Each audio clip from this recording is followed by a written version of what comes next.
أهلا بكم معنا. اليوم بنغوص في آخر أخبار مستقبل كريستيانو رونالدو مع نادي النصر. في تقرير صحفي لافت من عكاظ بيقدم رواية معينة، ومهمتنا هنا نفهم إيه اللي بيحصل بالظبط ونوضح الصورة وسط كل الكلام ده. القصة الأساسية معروفة للكل تقريبا. عقد رونالدو مع النصر بيخلص قريب في يونيو جاي، وده لوحده أكيد فتح الباب لتساؤلات كتير. هيروح فين بعد كده، مش كده؟ تماما. طبيعي جدا انه مع قرب نهاية عقد اي لاعب كبير وبالذات لاعب زي رونالدو الشائعات بتكتر. الاسابيع اللي فاتت دي كانت مليانة كلام واقاويل، ده جزء من عالم الكورة. ومن أبرز الشائعات دي الكلام عن انتقاله لغريم النصر اللي هو نادي الهلال، والسبب اللي اتقال إنه عايز يشارك في كأس العالم للأندية بشكلها الجديد ال 32 فريق. وده طبعا طموح مفهوم رياضيا.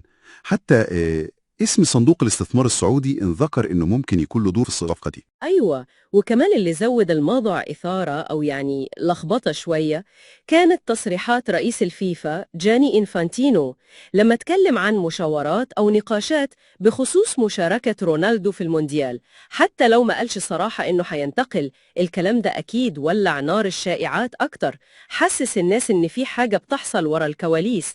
بالظبط. بس هنا بقى يجي تقرير عكاظ الأخير ده ويعمل تحول في القصة. بيقدموا رواية مختلفة تماما. بيقولوا إن رونالدو حسم موقفه خلاص. صحيح، حسب كلام عكاظ رونالدو مش بس رفض عرض معين، لا، هو رفض كل العروض اللي جات له مؤخرا سواء من أندية سعودية أو حتى من بره السعودية. التقرير بيصوره كأنه قرار شامل، رفض تام لفكرة الانتقال حاليا.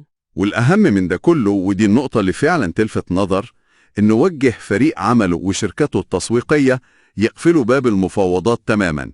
مش بس المفاوضات اللي شغالة دلوقتي، لا، ده حتى مستقبلا أي كلام عن انتقال مستقبلي يتوقف.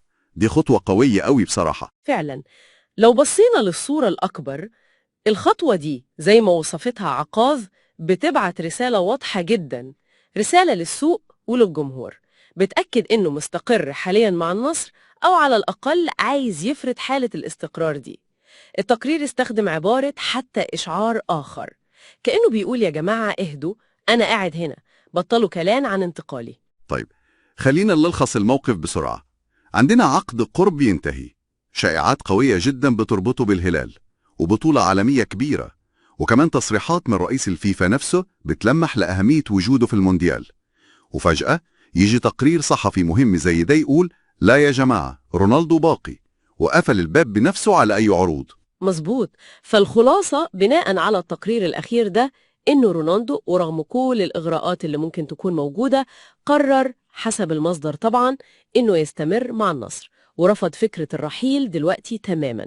التقرير بيرسم صورة للاعب حسم أمره خلاص، على الأقل في الفترة القريبة دي. نفكر في نقطة للمستقبل، ودايما الكرة فيها كده. عبارة حتى إشعار آخر دي اللي استخدمها المصدر، وتوجيهه الفريق بوقف المفاوضات المستقبلية كمان.